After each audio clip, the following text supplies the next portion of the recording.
When I had told my mom I was changing majors from bio to business, it was this whole big thing. Like, it was so rough. She cried and she was like, "What are you going to do with business?" I was like, "I don't know, but I'm going to figure it out." And then I was just like, "Mom, like, I'm not happy." That's V Dow, and this is the Powerful Ladies Podcast.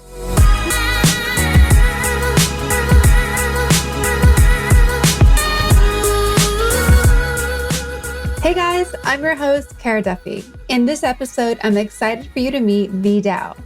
V is leading the charge at Nurish Wellness, creating clean superfood wellness shots to support your busy lives in a healthy way. There are so many energy drinks and shots in the market, and 99% of them are not good for you at all. From what she learned through a past pressed juice business, V knew there was a market for clean ways to energize and combat the stress we feel every day. In this episode, we discuss her journey to wellness, how she stood up for stereotypes for Asian American females, why communication and spirituality are the key to everything, and so much more. If, like V, you want to step into your leadership, create your own business, and share your gifts with the world, you shouldn't take that on alone. I created my Thrive membership and community for women who are ready to launch, grow, and scale their businesses, side hustles, freelance businesses, and empires. Membership includes weekly group coaching, monthly workshops to empower you and level up your business, tons of tools and resources to get you where you want to go faster, and most importantly, a group of women around the world who are rising alongside of you, ready to support you, cheer for you, and collaborate with you. Visit thepowerfulladies.com today to join. Well, thank you for being a guest on the Powerful Ladies Podcast. Welcome. Thank you. I'm honored to be here. Let's begin. Please tell everybody your name and what you're up to in the world. My name is V Dow. I am in the health and wellness industry, and I do a lot of, I would say, like, wellness products, and just all about mental health and emotional health and spiritual health, all that good stuff. Yeah, all the good things. You work for and with and are creating kind of two big brands. You want to tell us about those two brands? Yeah, so the first brand is called Nurish Group. We do CBD hemp products, help people with anything to, like, as far as like relaxing or stress management. The other brand is very similar, it's our sister brand. It's called N Wellness, also called Nurish Wellness.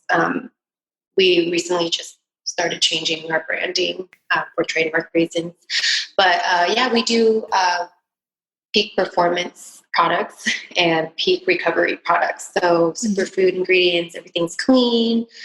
We do a lot of, I work a lot with people on our team as well, just to kind of like have a lot of, I don't know what the word is, but I would say like emotional and mental health. Yeah. Yes. The unidentified, untrained team psychologist. Yes. And therapist. Yeah. Yeah. You had given me a bunch of wellness shots. We had done a whole series of ads on this podcast for it, and we had tried it at our house. And what I was really impressed with the Awake and the Relax shots through Nurish was that how clean they are, right? Because you're going right up against things like 5 Hour Energy, which are full of junk that people don't realize is in there. They give you a crash, you peak, you fall. But all of these shots had like essentially vitamins in them and all these superfoods, and they work. Like they did exactly what you promised they would do. We were more awake and more alert, or we were ready for bed and slept through the night. What made you guys choose to make them so clean, and what did you see in the marketplace where you realized we needed an alternative to 5 Hour Energy and Monster energy drinks and things like that?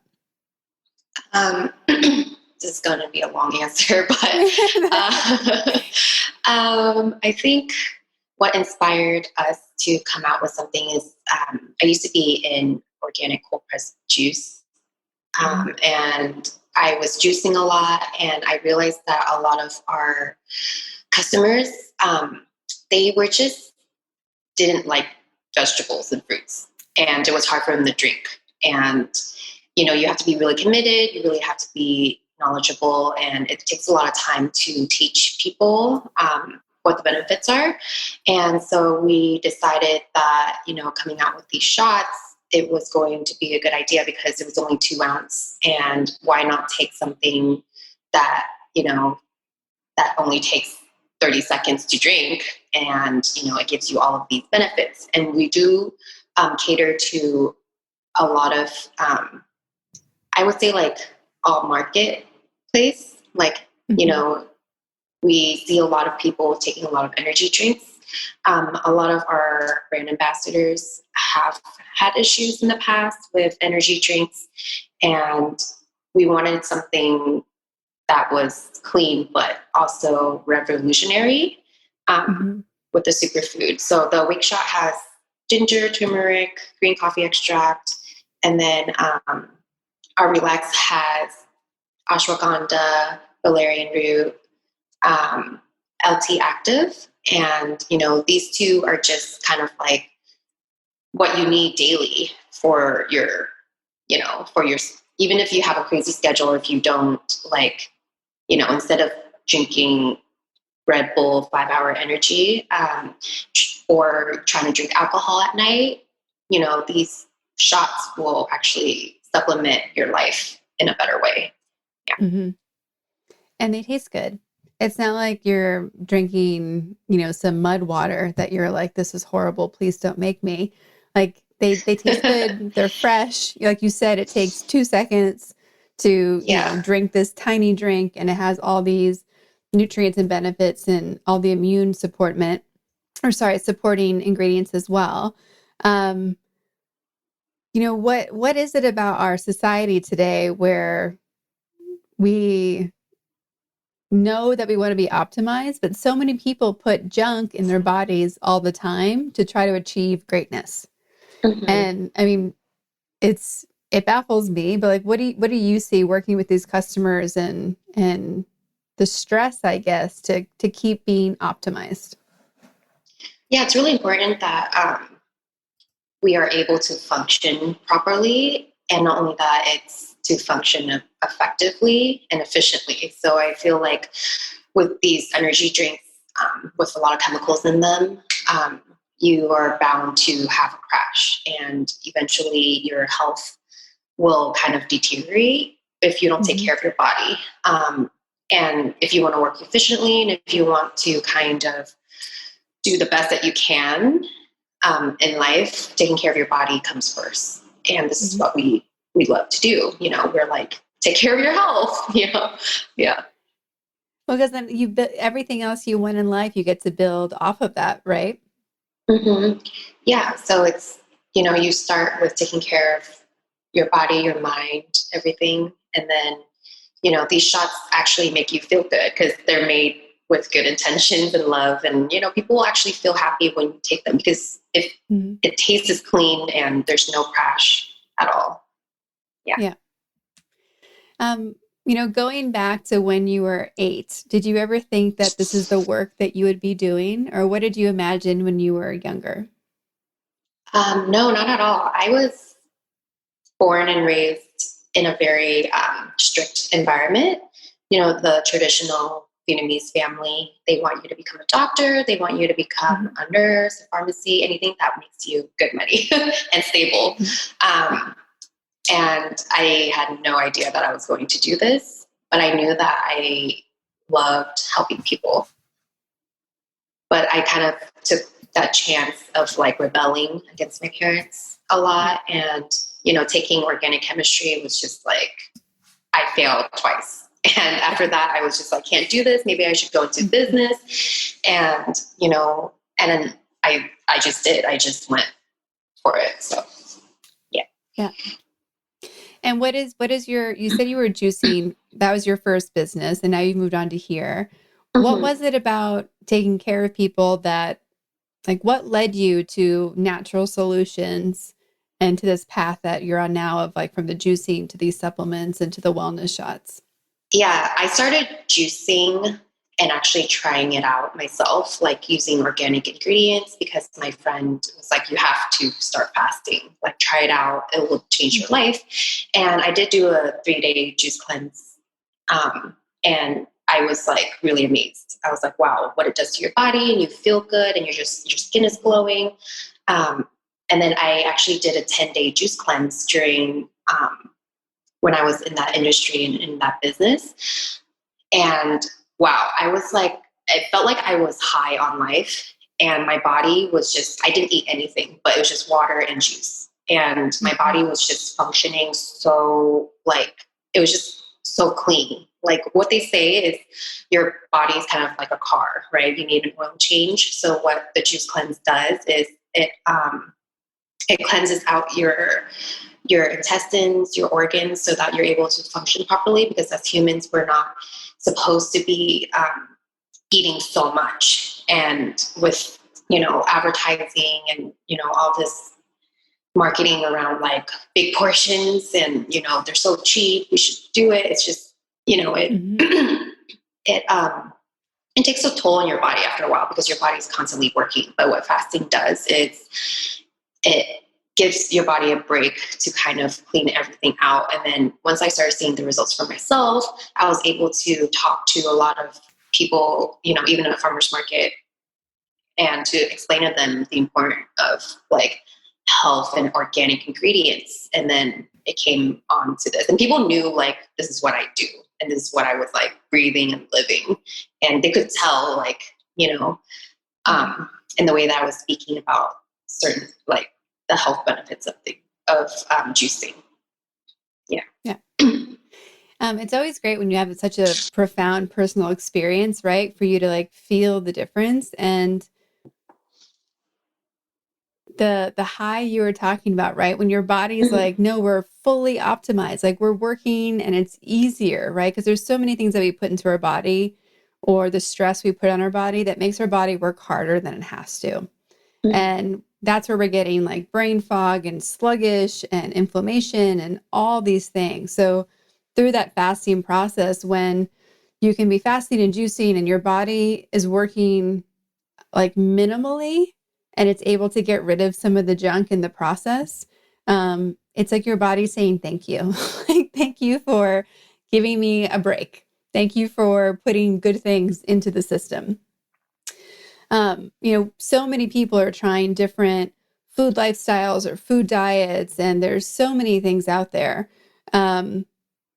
What is it you think about going back to the basics of like fruit and vegetables and the things that we know are good for us? What is it about that seems to be consistent between all of the different kind of lifestyle and diet approaches? I don't think people eat enough vegetables. I think I did research on how many like servings people actually eat or veggies, and it was just like they don't get enough. And drinking even one bottle of juice and fruits is actually like it's good enough for your body for like the next 3 days, and you're just drinking it. So I think it's important to have these nutrients because I think America is so fixated on like GMOs and the food that we actually have. And there's so many hormones in this, but the juicing industry, and we're trying to kind of like teach people that or educate people on the importance of like organic foods. Yeah. Just the things that, and I don't know about you, but there have been moments when I've gone to the grocery store and been in the produce section or gone to a farmer's market, and there's foods that your body is drawn to. And you're like, well, I guess I need more of that right now. Like, wasn't thinking that, it would be spinach or kale or peaches, but when you're in that beautiful, colorful section of a market, it's like, oh, well, this is what food is supposed to look like. It's not supposed to be all the same color. And I love like Dr. Mark Hyman, who's a big believer in like the eat the colors or eat the rainbow. and really asking yourself, like, how many colors have I eaten today? And we're not talking about like Skittles or M&Ms, right? But Yeah. like, are we eating colors? Because when you look at the things they tell you to stop eating in most diets, it's, dairy, it's gluten, it's processed things, which all tend to be in the tan family. And a tan plate is never a plate that you want to like put on Instagram. No.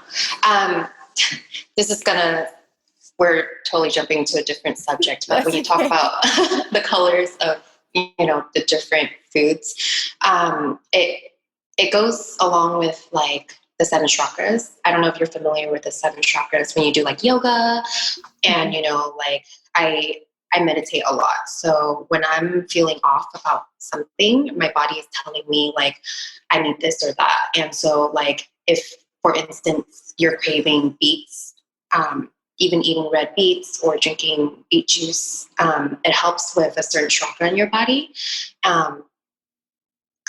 More so the root chakra. So the root chakra kind of helps you ground and everything else. So like each vegetable and fruit that you're eating, and it's organic, it's fresh, and like these, amazing vibrant colors, it actually helps certain chakras of your body too. So then you're able to kind of balance your body to function better.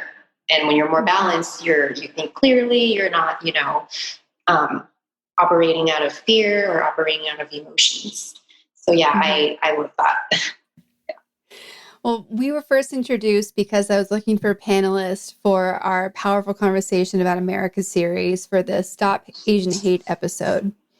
And we got connected and we couldn't coordinate to get you on there. So we'll have you on again. But I would love for you to share your experience as an Asian American woman, and what has your experience been through your life of resistance or racism or situations that caught you off guard simply because of, your background and ethnicity and what you look like? I wasn't born here. So I was born in Vietnam. I moved here in 97. I was turning 7 years old. I was very timid. I grew up timid. And to be honest with you, like being a woman is great, but being an Asian American woman as well, it's a little different. I feel like people kind of have this stigma about Asian people being timid and, following the rules, and they have to be a certain way and they don't talk back, because we grew up, we have to be polite and quiet. And that's just the nature of our society. And I think me growing up, and I was pretty rebellious, and I didn't listen to a lot of people, and going to the business industry, working with, a lot of men. I wouldn't say like it's been a terrible thing, but it has opened my eyes to see like what people really think about Asian people, and especially if they're females. Like, I don't really have a specific kind of experience that would put me in a negative way, I would say. But I do feel that, I always was taught to be quiet and not talk back to people. And I've had instances where I was yelling out of my car and people were honking at me, and, for some random reason, I don't know why, maybe I was bad at driving. I don't know what it was, but it was, this one time, it was like this Caucasian male, and he was older, and he was just like rolling down his windows, and he was like yelling, and I was just like, what is your problem? And usually like we grew up like, okay, don't talk back, don't get in trouble. My parents are always like, you need to just put your head down, work, don't talk back to people, even if they try to start fights with you. And I was just like, why do I have to do that? Like I have to stand up for myself at one point, and I've had, going out with friends in the past and, drinking and partying in my college days. I've ran into people, and I think they make like racist remarks about like, chinky eyes, and it's like normal that they do that. But, sometimes I feel like a lot of my friends have a bad temper, but Mm-hmm. you know, I don't know. It's just all this Asian hate that's going around, to be honest with you. It's just been crazy. Like, I don't understand why it's happening. Everyone is just kind of doing their own thing, and we are just known to kind of like put our head down and just work. Yeah. Mm-hmm. Did it change all the stereotypes that you experienced? Did it change how you viewed yourself and like the self-talk that you've had with yourself? Uh, yes, it did. But at one point, I was just like, I'm not going to be stereotyped, and I'm not going to follow that stereotype, Mm-hmm. because I just feel like, well, they can say whatever they want or try to start fights, but when you engage with somebody, it's like you're giving that person what they want, and they they are trying to like push your buttons for a reason. So Mm-hmm. not giving that person what they want and engaging and pouring more energy into somebody who's trying to pick a fight with you, I don't think it's necessary. It's just sometimes you just have to walk away, and I mean, I will yell. Like, I will definitely like cuss back or cuss at them, but you just at one point it's just not worth it. Yeah. Yeah. Are you more afraid for your family or your parents since there's been this rise in um, just, attacks on Asian people and more racism being tracked in the past year? Yes, especially for my parents, because they're older and they don't know how to Mm-hmm. handle situations like this. I'm not so afraid of myself because I know that I Mm-hmm. can protect myself. But I actually started enrolling in a self-defense course. I Mm-hmm. need to be more consistent with that. But like, knowing my parents, because they think having guns and stuff like that is not good, and they don't know how Mm-hmm. to protect themselves. So yes, it is very scary for people who moved here and they don't have like, they're not 100% confident in where they Mm-hmm. stand with society. Yeah. Um, when you moved here you said 97, I believe it Mhm. was. Did you move into a community that, um, was like an all white community? Was it a diverse community? Were you surrounded did you move into a traditional like Vietnamese neighborhood? Like, what was it like? And did you feel different or did you feel like there was like, oh, there's people like me. They're right there. I definitely felt different. We moved into an all-white community in Huntington Beach, and I didn't speak English, so it was pretty scary. And I Mm-hmm. was very scared of everyone, and I didn't know how to.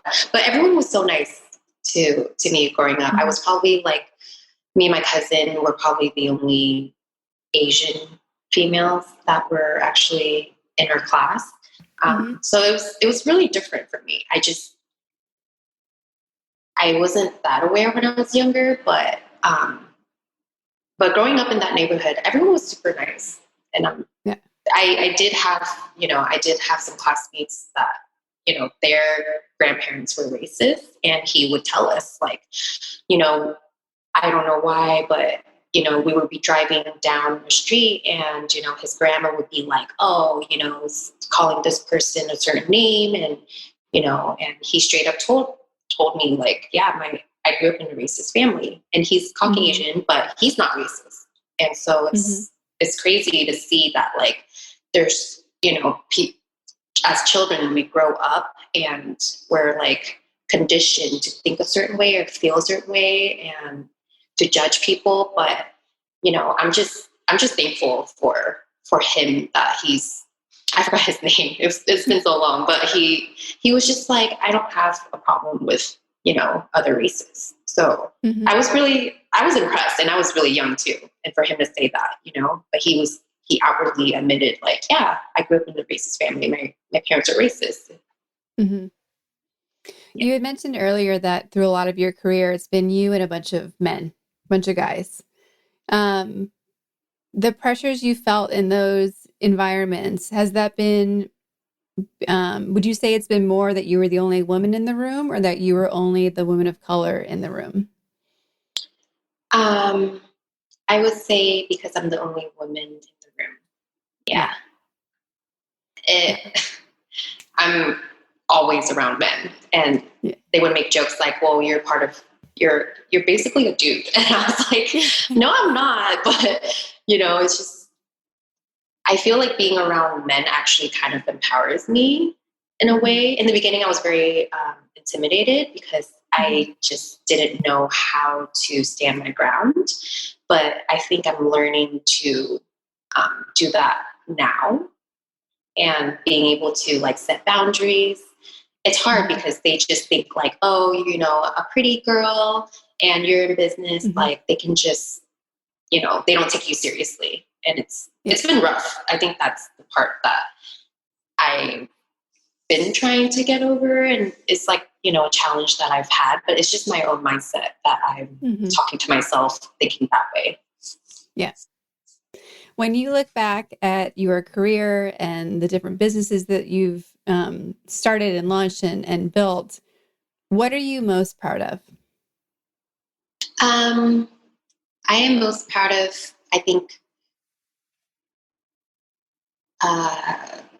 being an influence to the people that I work with, and being able to, go through these crazy changes in myself. And, looking back a year from now, I've changed so much and I've improved so much of who I am, and I'm a totally different person now. And I think that's what I'm most proud of. We ask everybody on the podcast, when they hear the words powerful and ladies separately, what do they mean to you? And then does the definition change, or what does it mean to you when powerful ladies is combined? Powerful ladies, I was actually out for my birthday dinner last night, and then I was telling my girlfriends like, oh, I'm doing a podcast, and they're like, oh, what kind of podcast? I was like, oh, it's called Powerful Ladies. And all my girlfriends were like, oh my God, what is that? And it's just it's like very empowering to hear like a woman doing a podcast for powerful ladies. It's just, that word is just, it's just so powerful. That's all I can say. Yeah. Do you think it's that like women are looking for a sense of camaraderie right now? Like they're looking for more community and support and like togetherness in stepping into their power? Yes. I feel like a lot of women grew up, they have to be a certain way. And especially in the Asian community, you have to really, act a certain way. You can't do this, you can't do that, you can't go out, like all this crazy stuff and rules and restrictions. But women don't get enough support. So we don't know who to talk to, and we don't know who we can talk to that is going through the same things that we are. Especially women in business. I think we're a rare breed, and it's hard to kind of, go out and ask for help in a world full of men. But yeah, but when you're around like women who have been through it all, and talk about their struggles and what they've overcome, it's really supported. It's really supportive for somebody to kind of like, oh, you've been through it and please help me because I don't know what I'm doing, or like I'm going through a crisis and I don't know what to do. So yeah, I feel like women do feel more supportive of that when they hear like, hey, there's a group of women who are doing the same things that you are, going through the same thing that you are. Yeah, and to your point, when there's so much that we have to prove, against, we shouldn't be a CEO, or women should do something else, or fill in the blank, right? Like when we have to prove everyone wrong, it can be really hard to ask for support or ask questions or admit where you don't have everything together, because you don't want anyone to think that there's a gap. You don't want to reveal that they might be right, that I'm not I'm not at the 10 that I'm like pushing to be at because I don't know this one thing. And, when we look at it from the outside in, it's silly, right? Because no one knows everything and no one's getting there. But so often the men in the room don't have those same expectations, right? They're not having to overcome all of this just to get the seat at the table. Um, it's why we're doing it, right? Like there's so many women doing incredible things and making great businesses and changing the world in different ways. And I just want more women to see other women like them and hear their story and be like, oh, well, if she did it, I can do it. Mm-hmm. And so, even just to tell your parents, like, I'm not going to become a doctor or a pharmacist. Like, I want to go into, health and wellness and helping people that way. I'm sure that alone was like a conversation that you probably had to, prepare for and reiterate and, even just fight through that conversation at home. Yeah. When I had told my mom I was changing majors from bio to business, it was this whole big thing. Like it was so rough. She cried and she was like, "What are you going to do with business?" And I was like, I don't know, but I'm going to figure it out. And then I was just like, "Mom, like, I'm not happy. And she was just like, why? And then she was like, I don't know. Like, I don't know if you make it. Like, what are you going to do? Like, how are you going to find a job? And I was like, wow, this is crazy. But that conversation changed my life. Like, after that conversation, I was like, well, I'm going to prove them wrong. And I did. So it was, it was rough, but I had to go through that. Yeah. How often do you think I will prove you wrong, like keeps coming up in your life and motivates you? All the time, every week, every day, having conversations with, anything about work related, like how do I make this happen? And people, people, and this industry in business is just cutthroat. Like if you're not going to do what you say you're going to do, like, and that's what I'm very passionate about is when I say that I'm going to do something, I'm going to do it, or else I lose trust in myself and other people. I let other people down, but most importantly is like I let myself down. Yeah. What are you putting into practice into your life outside of work so that you can, keep yourself in your highest state? You mentioned meditation earlier. Like, what else are you doing outside of work so that you can be social and be sane and be well, so that you can come to work and be the boss that you want to be? Admitting certain stuff about myself. Before, you mentioned about like, there's certain stuff that we don't review, and it's hard, but once you take responsibility for your own actions and who you are as a person and admitting like, this is something I need to improve on, and it's not a big deal, and, don't be so hard on yourself. You're still learning, you're still growing. That mindset that I've started to train myself on, it's been helping me a lot. And, alongside with meditation, like I need time to kind of process things. And, if I don't have my time to process and be by myself to kind of learn like what, like the breakdowns of, everyday life, then how am I able to kind of work more effectively in the future? Yeah. How have the women in your life, whether they're peers or colleagues or mentors, friends or family, how have the women in your life gotten you to where you are today? The women in my life have been very supportive. Sometimes like we don't agree, or they don't agree with, me like starting my own business because they want me to kind of just, hey, maybe it will be easier on your life to just, get a 9-to-5 corporate job and you'll be okay and marry like a rich husband, whatever. But I,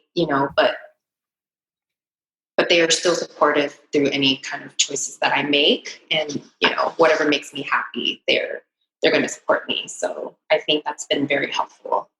Yeah. Who are the powerful ladies that have inspired you, whether you've met them or just read about them, or who are the ones that you look up to come back to for inspiration? You is one of them. Thank um, you. yeah. Another person would probably be my mom. I mean, she was really hard on me, and sometimes she didn't support what I did. But at one point, I think she was just kind of like, I believe in her, Yeah. and she's going to be okay. And I do have like a handful of girlfriends that, like see like how much I believe in myself. And, they Mm-hmm. started to just support me so much and just believe in me so much. And, I think that's something that, I mean, yeah, I love them. I wouldn't be where I am today without them. Mm-hmm. Yeah. You and I have talked a lot about the power of like communication and teams and like really getting that structure defined. Um, what have you been implementing that's, you know, making day-to-day work better? And, how is it changing your confidence in doing that as well? Being able to speak up, I had a struggle in the past when I was really young. I didn't know how to speak up for myself, and I didn't know Mm-hmm. how to communicate that.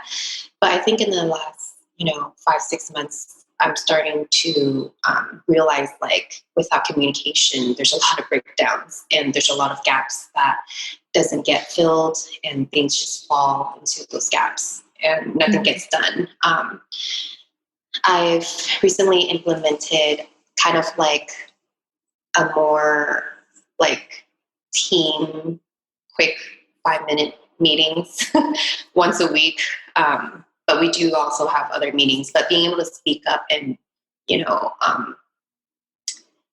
bringing up, I would say, issues that we have during the workplace has really helped everybody on the team because they're realizing like, oh, what happened and how can we improve on that instead of just like not talking about it. Yeah. Yeah, there's so much power in communication, right? Because Mm-hmm. just even coming back to not knowing when to ask for help or not wanting people to know we don't know. So much of it comes from a place of people thinking that, talking about something that is disruptive is going to like cause problems or make people look dumb or be angry or whatever it is. And there's so much power in separating how we feel from the people or from the event and just saying like what actually happened, like Mm-hmm. it's no one's fault, no one's going to be mad, but we really do need to know how to fix it, and if we don't talk about it we can't fix it. And it's amazing to me how many companies and organizations just sweep things under the rug and don't want to talk about it. And just like in families when we do the same thing, all this stuff builds up and it builds up, and suddenly there's a whole pile of things we've never dealt with that are often bigger than either the revenue we're making or the success we're having or the achievements, and it gets really out of balance.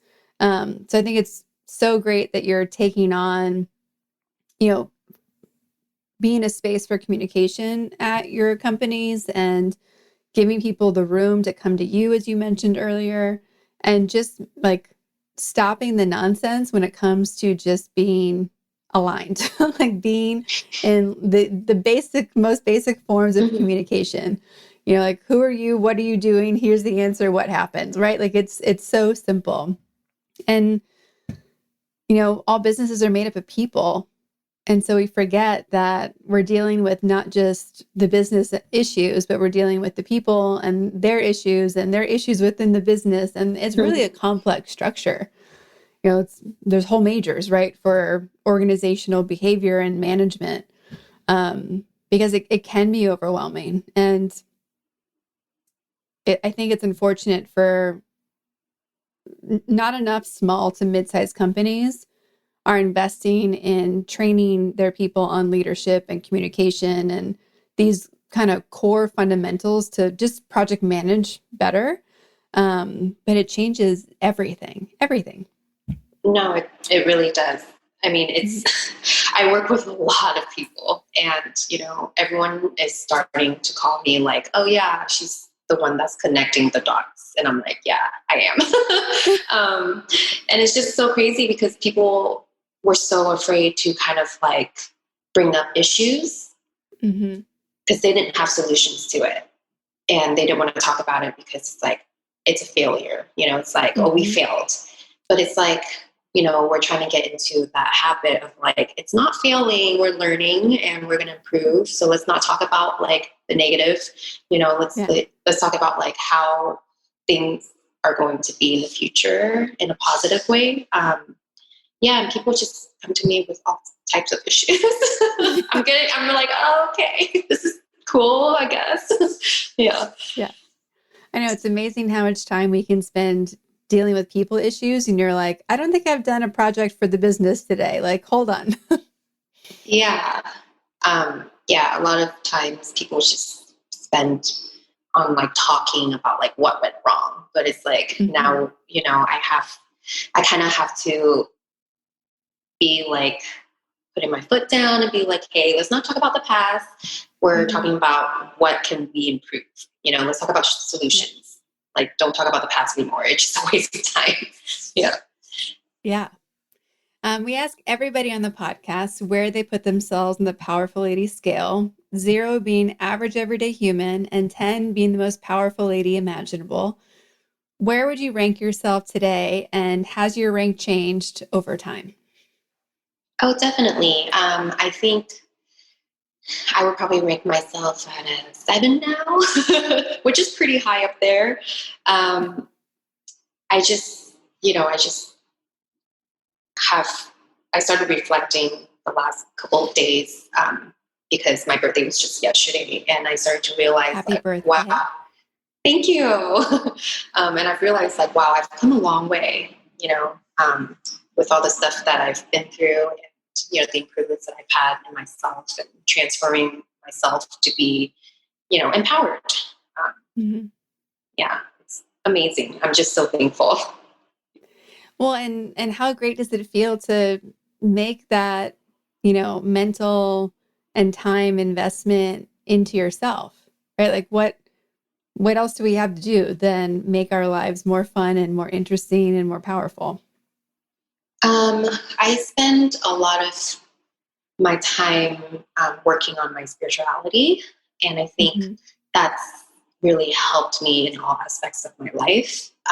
And I feel very fulfilled, and I mean, the role that I have right now that people don't really realize is like, we just came back from a teen retreat last weekend, and the transformation that I saw with everybody, I was like, being on the other side now, I was like, wow, this is amazing. And, it's like nothing, like no money can actually, fulfill that. But I was so fulfilled with the way that people were transforming, into the best version of themselves.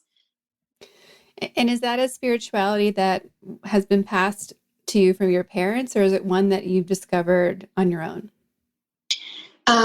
We grew up following Buddhism, and I went to a lot of temples, but, the practices that I've been doing now didn't really come from my parents. I kind of started learning and exploring a lot of it. So it's been a very interesting journey for me in that sense, but it's I grew so much from it. Yeah.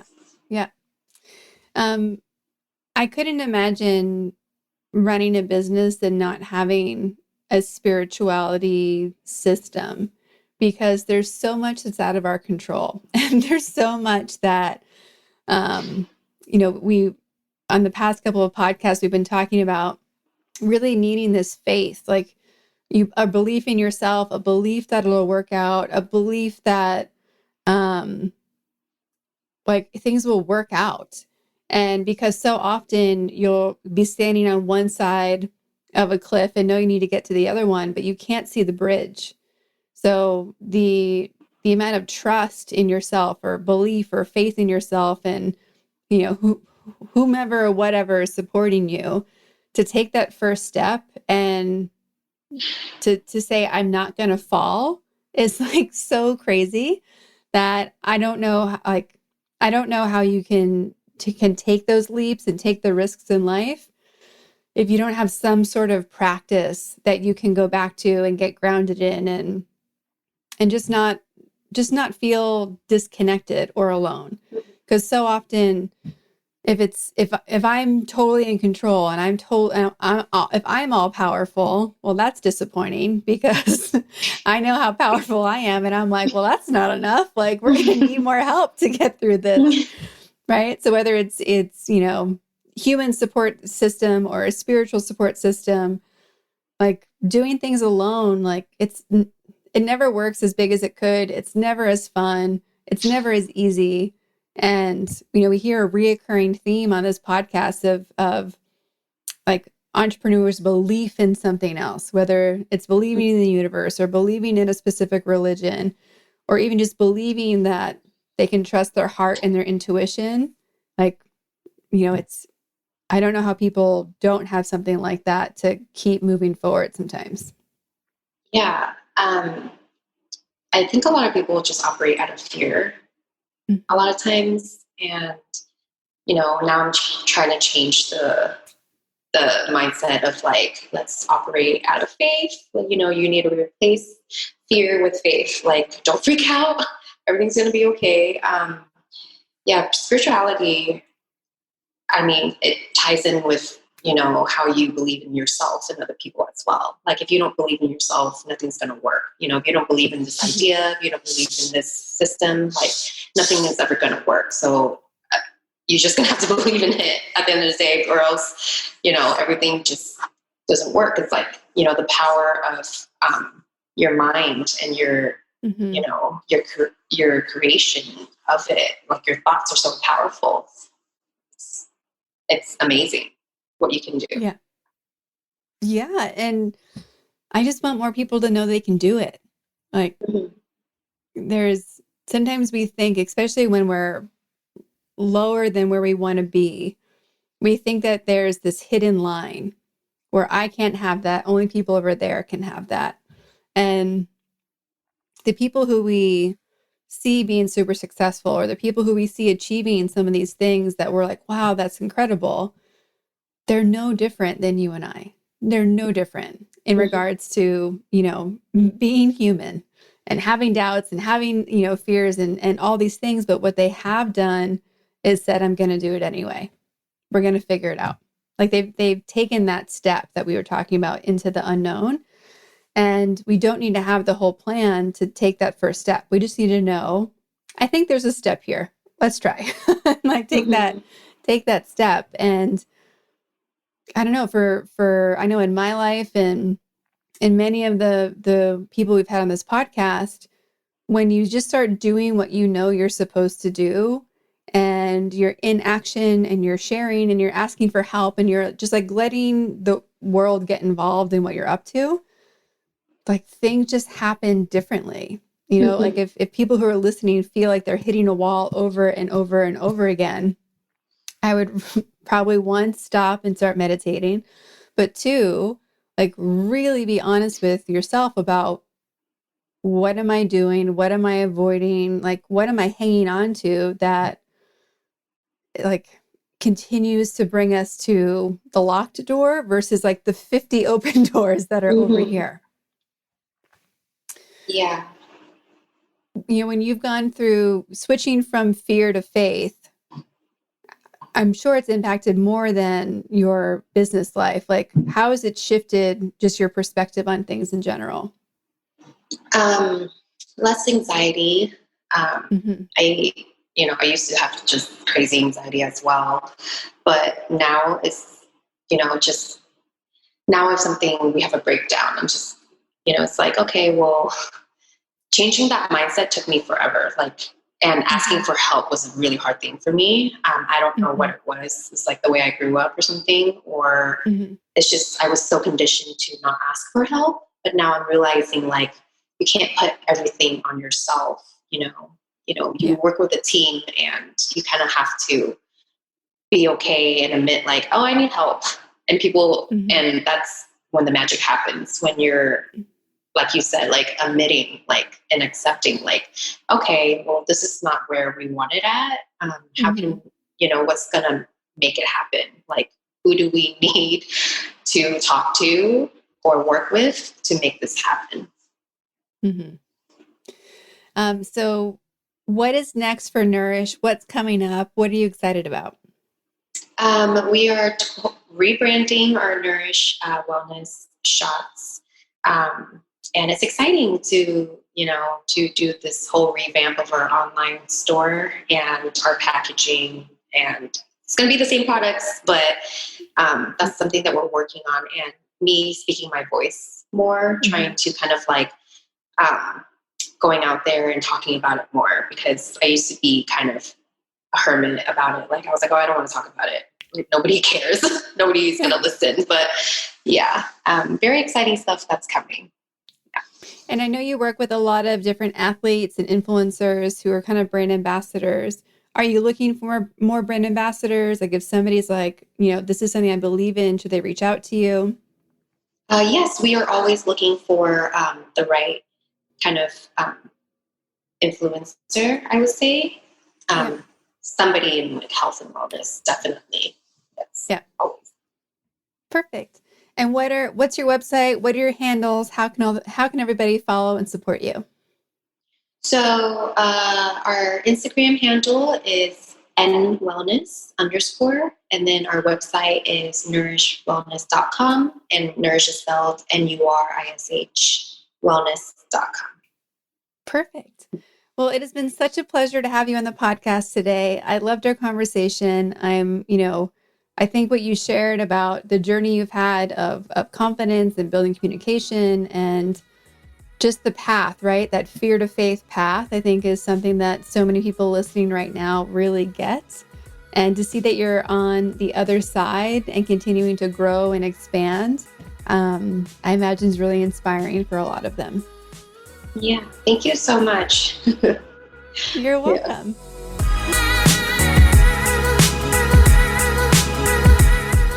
Thank you for listening to today's episode. All the links to connect with V are in our show notes at thepowerfulladies.com/podcast. There you can also leave comments or questions about this episode. Want more Powerful Ladies? Come join us on Instagram at Powerful Ladies, where you can also find free downloads to start being powerful today. Subscribe to this podcast and help us connect with more listeners by leaving us a 5-star rating and review. If you're looking to connect directly with me about private coaching, collaborating, or the other services that we offer, please visit karaduffy.com. I'd like to thank our producer, composer, and audio engineer, Jordan Duffy. Without her, this wouldn't be possible. You can follow her on Instagram at Jordan K. Duffy. We'll be back next week with a brand new episode. Until then, I hope you're living powerfully in your life. Go be awesome and up to something you love.